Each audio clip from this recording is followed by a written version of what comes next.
For God so loved the world that he gave. Even a casual reading of the New Testament, you see that the life of Jesus was not about himself. In fact, Jesus was born to die, and he yielded to the Father in a special way. You can even argue that he lived intentionally to be a blessing to those around. In fact, Jesus even claims that if you wish to find your life, you'll lose it for his sake. And yet, isn't it ironic that so many people are trying to find their life, and in the process of trying to find it, they actually lose it? The point, I think, is that God never intended us to live our lives for us. It was never about us. It's never about us accumulating. It's never about us creating comfort. It's not even about us creating our own castles. No, life is found when we give it away. See, and Jesus models for us a fascinating overflow concept, that his heart is indeed submitted to God and his mind is formed by God's word. And then you see Jesus living a sacrificially generous life. You begin to see him stewarding his life and modeling for the early church and for us even today of what true life is really found in, of where really the heart of God lies, and that is being sacrificially generous and then ultimately being an intentional blessing to those around. The disciples who spent so much time with Jesus and therefore were molded and shaped by him modeled that in a profound way. As you look at the early church in the book of Acts, Jesus, of course, is crucified on the Passover feast, and literally tens of thousands of pilgrims would have flooded Jerusalem to be a part of the festivities, but this Passover was unique from any that had gone before. See, as those who traveled from distant lands came, they began to hear about this one named Jesus who claimed to be the Messiah. They heard the murmuring in the streets, they saw the uproar of the religious leaders, and then they saw him die. Many, of course, observed and watched the crucifixion as Jesus is crucified on a major intersection and thoroughfare. And so the word of his death began to spread, but also on that fateful Sunday, the word of his resurrection began to spread. And so those who had come for the Passover meal didn't dare return home, not at all, because the narrative of what was happening was beyond their explanation. Why would they leave? And so they ended up staying. And generous people in the city had opened their homes, and literally people couch surfing all over in the community, and these homes began to run out of money. And so what do? When the pantry's empty and your wallet is bare, where do you go? And so they began to sell their properties, sell their homes, and sell their goods to distribute the resources to any who had need. You read through Acts chapter 2 and following, and you just wonder, who does that? Like, who lives like that? What kind of person takes their hard-earned money and gives it to a stranger? What kind of person takes a property that they own and sells it and distributes the proceeds to strangers who are in need? I want to suggest to you that a disciple does that. A person whose heart is submitted to God does that. A person whose mind is shaped by his word does that. Why? Because they recognize that they are not owners but stewards. See, this issue of stewardship is countercultural, it's counterintuitive, it's unnatural, because we all have this innate sense of entitlement, this innate sense of ownership, and this desire to accumulate. In fact, diverse as we may be, we tend to share one thing in common, and that is a hunger and a longing for more. And we want more stuff, and we want more things, and we want more wealth, and we want more prestige. And we assume that somehow Jesus called us to himself and left us on this earth that we might pursue the accumulation of more for our own selfish need. I mean, does that not sound counter-biblical? That Jesus came not to be served, but to serve? That God so loved the world that he gave his only begotten son, but somehow he left us here that we would take? He left us here that we would accumulate? No, not at all. See, the gospel should call us to recognize that we've been crucified with Christ. It's no longer we who lives, it's Christ who lives in us. We are not owners of anything. We are stewards.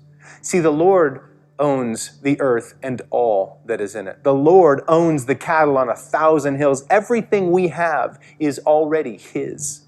No, we're not owners, we're stewards. And a steward is one who manages, who oversees, who takes care of that which belongs to someone else. So what does it mean for us to then be stewards? What are we called to steward? I want to suggest we are called to steward three primary things. The first is our time. That our time is not truly ours, our time is His. And it's interesting, it's very difficult for us to steward time when we are so busy. Who has an abundance of free time? Very few people that I interact with are asking me, hey, Brett, how do I find a way to kind of deal with all of this excess time? I'm so bored. What do I do with this abundance of nothing? No, in fact, most people that I interact with are busy, at breakneck speed, busy. Busy to the detriment of their family, busy meant to the killing of their own souls. In fact, most people are striving and striving so much in this rat race of life that they are so busy, they don't even see God. They don't see opportunities that God has put before them. They don't see the interactions that God might have for them with the people that God has placed before them. No. In fact, they're running from event to event, throwing down takeout food in the backseat of the SUV, going from this to that, calling that quality time. But I don't think that's what God intended with our time.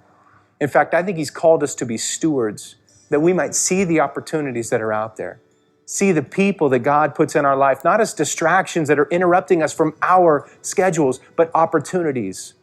So the person in the local cafe, as you're getting your $8 cup of coffee, who looks to be down and in need, that maybe that person is someone that God has placed before you. And I know you're late, but maybe being late is okay if that person matters to God and I can steward my time enough to be a blessing in their life.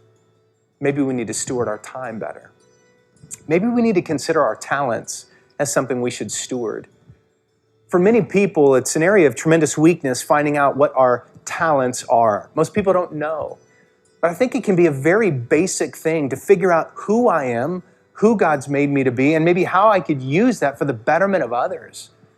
Whether your list is long or your list of talents feels relatively short, it really doesn't matter. What matters is that you use whatever talent you have for the betterment of others. The talent could be something simple. I mean, you can mow a good lawn. Well, then mow your neighbors too. Maybe you're like exceedingly talented at carrying bags of groceries. Great, then help others who are in need. Maybe your talent is in a certain area of expertise. Then find someone in your community that's in need and intentionally use that talent for the betterment of others.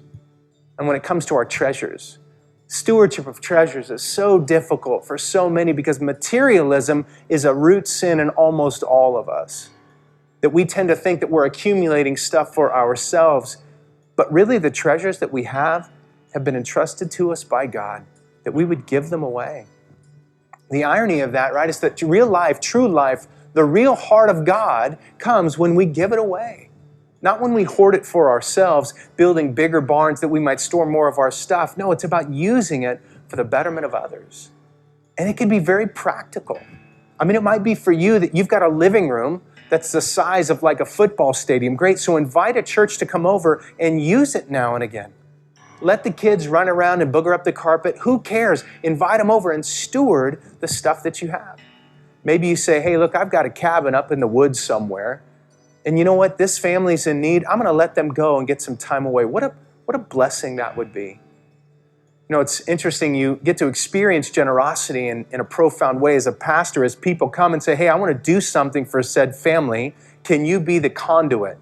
And so we'll all the time get envelopes given of cash to give to this family or gifts given to be given to this home on the holiday season or just an opportunity passed on that we get to funnel it through. And I cannot tell you how much joy comes, not just in the ability for us to give it, but the person who donated it and you watch them, who anonymously said, hey, I want to use what I've got for the betterment of others, and you see the benefit that they receive, and that's beyond anything that they can imagine. See, that's the heart of what it means to be a disciple. That's what it means to steward our time, our talents, and our treasures. So what could it look like for you? To follow in the footsteps of Jesus, who came to serve, not be served. What could it mean for you to follow in the footsteps of the early church that was just marked by generosity, and to recognize that as your heart is submitted to God and your mind is formed by His Word, that you begin to think differently about what God has given you, about your time and your talents and your treasures. And what would it look like for you to begin to steward those things, to intentionally invest them into the lives of others? Can I just suggest to you that that's where true life is found, that that's where joy is found. As Jesus even said, it's better to give than to receive. Could we be a people marked by generosity? A people who break the bonds of consumerism and materialism, a people who recognize the opportunity that we have as stewards to take what God has given us and use those things on purpose, taking initiative into the lives of those around us.